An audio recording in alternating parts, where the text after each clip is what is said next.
Welcome back to the channel, where we bring you the latest Manchester United news, reactions, and transfer developments as they unfold. Make sure you are subscribed for daily updates, trusted breakdowns, and everything you need to stay fully connected to what is happening at Old Trafford. Let's get straight into it. Manchester United may have gone through a quiet January transfer window on the surface, but behind the scenes, the financial picture tells a very different story. There may have been no headline signings and no blockbuster exits, yet one deal from the past could end up delivering a significant financial boost in the near future. Mason Greenwood, a player who no longer represents the club, could still become a major source of income for United. And once you start digging into the clauses, percentages, and layered agreements involved, it becomes clear just how complex and potentially lucrative this situation really is. When Manchester United agreed to sell Mason Greenwood to Marseille, the deal was structured in a way that prioritized future value rather than immediate cash. United accepted a relatively modest upfront fee, believed to be around £26.7 million, but crucially inserted a sell-on clause that could significantly increase their overall return. Reports at the time suggested that this clause sat somewhere between 40 and 50%. That is not a token bonus or a small add-on. That is a serious stake in Greenwood as next move. The logic behind accepting a lower initial fee was simple. United were playing the long game. Instead of maximizing immediate income, they positioned themselves to benefit from Greenwood as future value, confident that his market worth could rise significantly. And so far, that gamble appears to be paying off. However, this is where the situation starts to get complicated.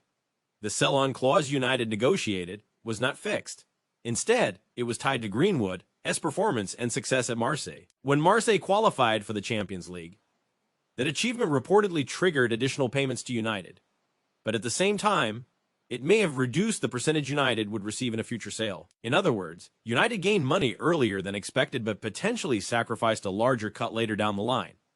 That trade-off raises one of the most important unanswered questions in this entire deal. When Greenwood is sold again, will Manchester United receive a percentage of the total transfer fee, or will their cut be based only on Marseille's profit? The difference between those two structures is enormous. 40% of a £60 million transfer fee would be a huge return. 40% of profit, however, would be significantly less. According to reports from The Telegraph, United's clause is believed to be based on profit rather than total value. That alone dramatically changes the financial outcome. But even that is not the end of the story. Another layer exists because of Greenwood's previous loan moved to Spain. During that deal, United reportedly agreed that Getafe would be entitled to 20% of any future sell-on earnings United received from Greenwood. That means whatever amount United are due from Marseille, Getafe would take their share first. This further reduces United's final payout. Once you break down the numbers, the picture becomes clearer. If Greenwood were sold for £60 million, Marseille's profit would be approximately If United are entitled to 40% of that profit, they would receive around £30.3 million then. Once Getafe's 20% share is deducted, United would be left with roughly £10.66 million. While that may sound modest compared to the headline figures being discussed, it is still extremely valuable income for Manchester United. And the reason it matters so much comes down to financial regulations. Greenwood is a homegrown player. That means any money United receive from this deal counts as pure profit on the balance sheet. There is no amortization, no deductions, no offsetting costs. It goes straight into the books as clean profit. In terms of financial fair play and spending flexibility, that is hugely significant. It gives United breathing room. It gives them options. And it could directly impact their ability to invest in the squad this summer. United also reportedly included a buyback clause when Greenwood was sold. That means if another club makes a move for him, United technically have the option to step in. However, at this stage, there is no expectation that clause will be used. Greenwood's chapter at Old Trafford appears to be firmly closed. From Marseille's point of view, they may have secured Greenwood at a bargain price. His form in League One has pushed his valuation toward the £60 million mark, and interest from major clubs is beginning to grow. Barcelona are monitoring the situation, and other teams are circling. The longer Greenwood continues to perform at a high level, the stronger Manchester United's financial position becomes, despite him no longer playing for the club. While Greenwood's value rises, Manchester United's January transfer window told a very different story. No first-team signings arrived, no major departures were confirmed, Instead, the biggest changes came off the pitch. Ruben Amorim was dismissed at the start of January, a move that immediately reshaped the club as direction. Michael Carrick stepped in as interim manager, and rather than pushing the club into panic buying, Carrick focused on results. That decision paid off almost instantly. United recorded a 2-0 victory over Manchester City, followed by a dramatic 3-2 win against Arsenal, and then another 3-2 victory over Fulham. 3 matches, 3 wins. Momentum restored. Confidence rebuilt. Carrick's impact was immediate, and the narrative around the club shifted rapidly. Although there were no incoming signings, United quietly reshaped the squad beneath the first team. Several players moved on permanently, including Sam Mather, Joe Hugill, and Rhys Bennett. A number of young players were sent out on loan, including Harry Amas, Toby Collier, Ethan Wheatley, Sam Scanlon, and Gabriel Bien. These moves helped trim the wage bill and streamline the squad without attracting headlines. One first-team issue did surface before the deadline. Tyrell Malaysia was reportedly frustrated after a potential move to Turkey collapsed late in the window. Malaysia had barely featured this season and was believed to be open to a fresh start.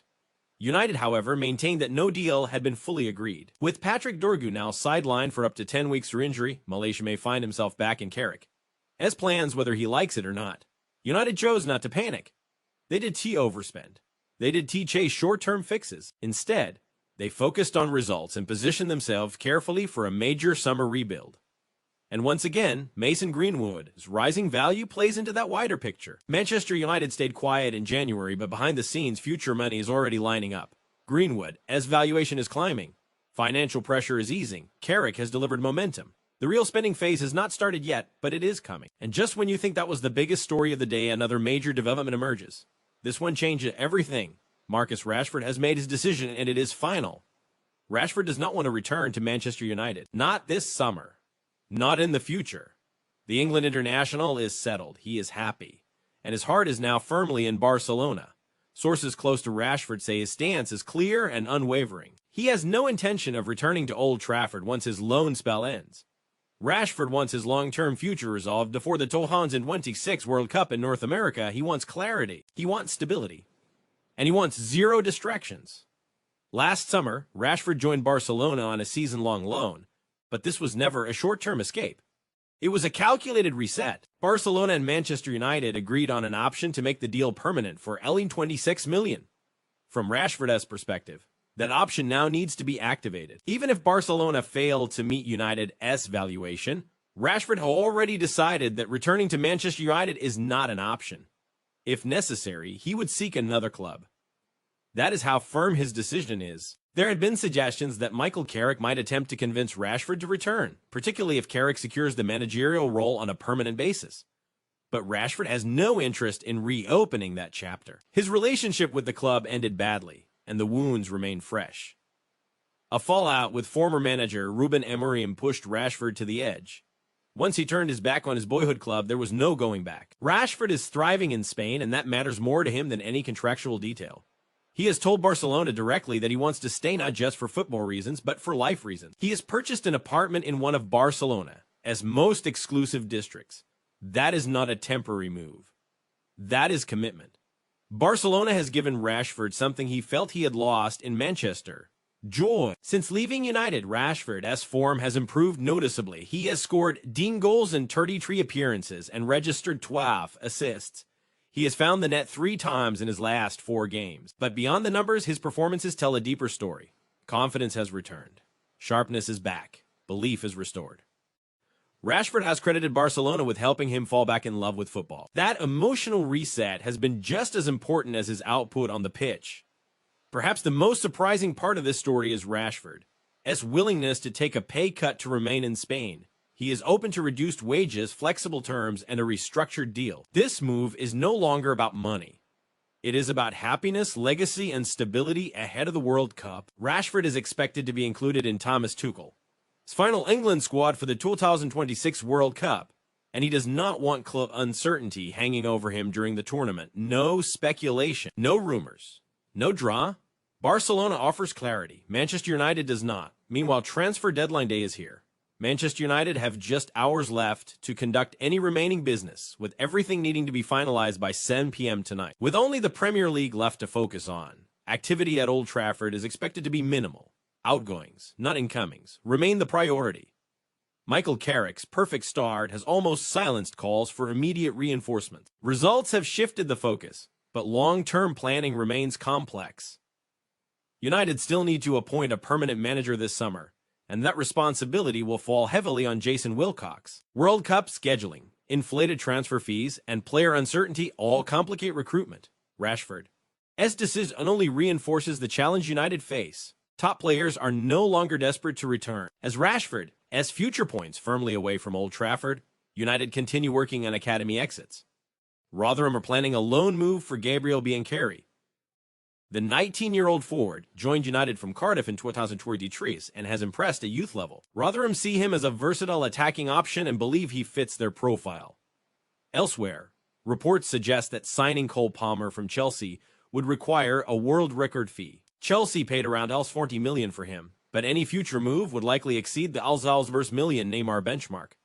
Manchester United have been linked, but the reality is clear. Palmer is happy at Chelsea and open to signing a new contract. That door is firmly shut. What is coming, however, is a major midfield rebuild.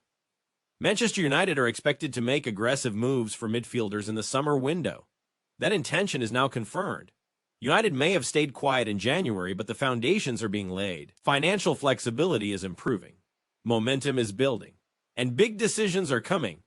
This is Manchester United news, and it's only just getting started.